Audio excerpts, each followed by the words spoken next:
नमस्कार दोस्तों, आप सभी का हमारे YouTube channel hello Hindi academy में स्वागत है।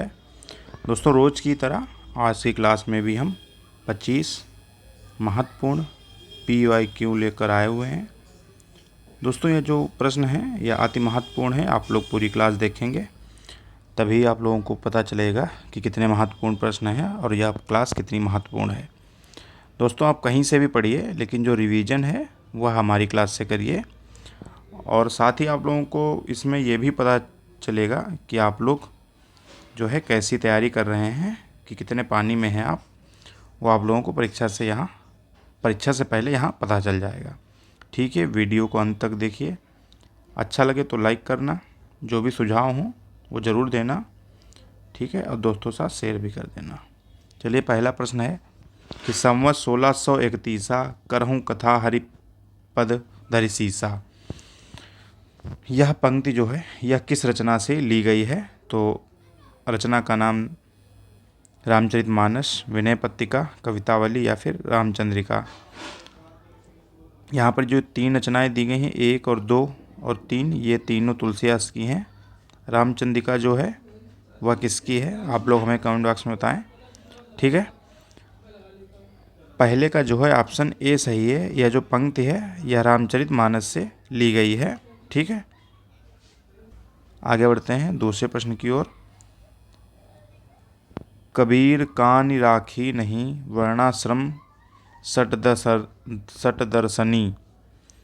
कबीर कान राखी नहीं वर्णाश्रम सट दर्शनी किस रचना की पंक्ति है? रज्जब बानी, भक्तमाल, ज्ञानबोध या फिर धनी धर्मदास की बानी। तो यह जो पंक्ति है यह जो भक्तमाल से ली गई है। बी ऑप्शन यह जो बा है यह सही है। मानो भाई धन धल अंतरदामिनी किसकी पंक्ति है? तो नंददास, कृष्णदास, सूरदास या फिर स्वामी हरिदास। तो मानव भाई धन धल अंतरदामिनी यह जो पंक्ति है यह सूरदास की है। ऑप्शन सा जो है यह सही है। संतन को कहा सी करी सो काम किसकी पंक्ति है? कृष्णदास, कुम्भनदास, सूरदास या फिर नंददास। तो यह पंक्ति जो है कुम्भनदास की बहुत ही प्रचलित पंक्ति है। ठीक है, यह कुम्भनदास की पंक्ति है। या मुरलीधर की अधरान भरी अधरान धरोंगी किसकी पंक्ति है? मीरा, रसखान, रहीम या फिर घनानंद। तो 5 का जो है ऑप्शन बी सही है। यह जो पंक्ति है यह रसखान की है। श्री संप्रदाय के प्रथम आचार्य माने जाते हैं। जो श्री संप्रदाय है उसके प्रथम आचार्य कौन माने जाते हैं? यमुनाचार्य, विश्वस्वामी, नाथ मुनि या फिर रामानुज। तो जो 6 का है ऑप्शन सी सही है। नाथ मुनि जो हैं वह श्री संप्रदाय के प्रथम आचार्य माने जाते हैं। श्री संप्रदाय की स्थापना किसने की? तो श्री संप्रदाय की स्थापना किसने की? रामानुज, यमुनाचार्य, नाथ मुनि या फिर राघवानंद। तो 7 का जो है ऑप्शन ए सही है। जो श्री संप्रदाय है उसकी स्थापना जो है रामानुजाचार्य ने की थी। सुमेलित कीजिए, सुमेलित करना यहाँ पर। रामानुज, निम्बार्क, विश्वस्वामी और मध्वाचार्य इनका संबंध किस संप्रदाय से है? इधर संप्रदाय दिए गए हैं। तो देखते हैं जो रामानुजाचार्य हैं या रामानुज हैं, इनका संप्रदाय जो है श्री संप्रदाय है। अभी हम लोगों ने ऊपर पढ़ा। और निम्बार्क का क्या है? निम्बार्क का आप लोग बताइए। निम्बार्क का है हंस संप्रदाय। और विश्वस्वामी का क्या है? रुद्र संप्रदाय। और मध्वाचार्य का ब्रह्म संप्रदाय। आप लोग यहाँ पर ये नया नाम देख रहे होंगे, कई बार परीक्षा में दे दिया जाता है कन्फ्यूजन करने के लिए। ठीक है, तो रामानुजाचार्य जो हैं वह श्री संप्रदाय के हैं, निम्बार्काचार्य हंस संप्रदाय के, विष्णुस्वामी रुद्र संप्रदाय के और मध्वाचार्य ब्रह्म संप्रदाय के से संबंधित हैं। आगे बढ़ते हैं। अगला प्रश्न है सिद्धांत पंचमात्रा के रचनाकार कौन है? सिद्धांत पंचमात्रा के रचनाकार कौन है? विष्णुस्वामी, आचार्य वल्लभ, राघवानंद या फिर रामानुज। तो 9 का जो है ऑप्शन सी सही है। सिद्धांत पंचमात्रा के जो रचनाकार हैं वह राघवानंद हैं। निम्बार्क की रचना नहीं है। जो निम्बार्क हैं उनकी रचना का नाम नहीं है, मतलब उनके द्वारा कौन सी रचना नहीं रची गई। तो वेदांत, परिजात सौरभ, श्री कृष्ण सत्वराज, गीता आष्टा या फिर प्रपन्न कल्पवली। तो यहाँ पर 10 का ऑप्शन सी है। गीता आष्टा जो है वह निम्बार्क की रचना नहीं है, मतलब ये ऑप्शन सही है।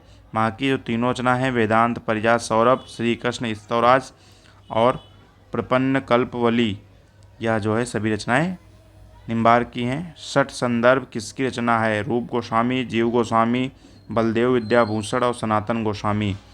तो 11 का ऑप्शन डी सही है। सनातन गोस्वामी की रचना का नाम क्या है? षट संदर्भ।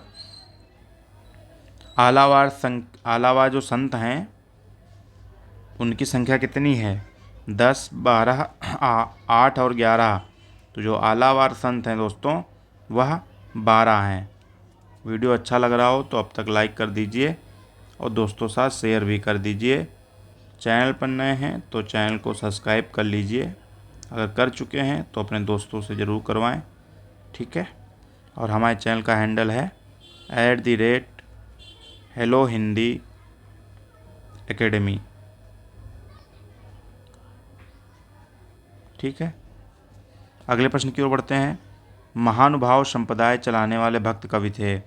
महानुभाव जो संप्रदाय था उसको कौन चलाता था? ज्ञानेश्वर, पुंडरीक, चक्रधर या फिर तुकाराम। तो 13 का ऑप्शन जो है वह सी सही है। चक्रधर जो थे वह महानुभाव संप्रदाय को चलाते थे। भक्तमाल में रामानंद जी ने कितने शिष्य गिनाए हैं? जो भक्तमाल है उसमें रामानंद जी के कितने शिष्य गिनाए गए हैं? तो 16, 14, 12 या फिर 9। तो भक्तमाल में रामानंद के 12 शिष्य गिनाए गए हैं। कबीर के बारे में जानकारी देने वाली कौन सी रचना एक ऐतिहासिक रचना है? मतलब कबीर के बारे में ऐसी कौन सी ऐतिहासिक रचना है जो जानकारी देती है? भगवतारण, प्रसंग पारिजात, आईने अकबरी, आशा सागर। तो 15 का जो है ऑप्शन सी सही है। आईने अकबरी के माध्यम से हमें कबीर के बारे में ऐतिहासिक जानकारी मिलती है। 16 की ओर बढ़ते हैं। भक्तमाल की रचना करने वाले संत राघोदास किस संप्रदाय के थे? देखिए दोस्तों, भक्तमाल एक रचना जो है वह नाभादास के द्वारा भी रचित है। भक्तमाल कई लोगों ने रची, ठीक है। एक ही नाम से कई रचनाओं का निर्माण हुआ। तो एक तो भक्तमाल नाभादास की है। और यहाँ पर इस प्रश्न को देने का मतलब यही है कि आप लोग नई जो बातें हैं, नए जो तथ्य हैं उनके बारे में भी जानें। देखिए कैसे प्रश्न घुमाया जाता है कि भक्तमाल जो है रचना संत राघोदास, क्योंकि सभी नाभादास के बारे में पढ़े हैं कि नाभादास की है, लेकिन एक रचना जो भक्तमाल है वह राघोदास की भी है। और पूछ दिया कि किस संप्रदाय के थे। जो भक्तमाल रचना के रचनाकार संत राघोदास, इसलिए यहाँ पे स्पष्ट कर दिया गया है किस संप्रदाय के थे। उदासी, दादू, साधो या फिर कबीर। तो ये इनका संबंध जो था वह कबीर पंथ से था। ऑप्शन डी सही है। आगे बढ़ते हैं। बावरी साहिबा किस धारा की रचनाकार हैं? जो बावरी साहिबा हैं, देखिए दोस्तों क्या है कि पहले एकदम प्रचलित नाम दे दिए जाते थे। जैसे जैसे लोगों की संख्या बढ़ रही है, जैसे जैसे कंपटीशन बढ़ रहा है, तो सर्वथा नए नाम देखने को मिल रहे हैं विभिन्न परीक्षाओं में। तो आप लोग ध्यान लगाकर और मन लगाकर पढ़िए।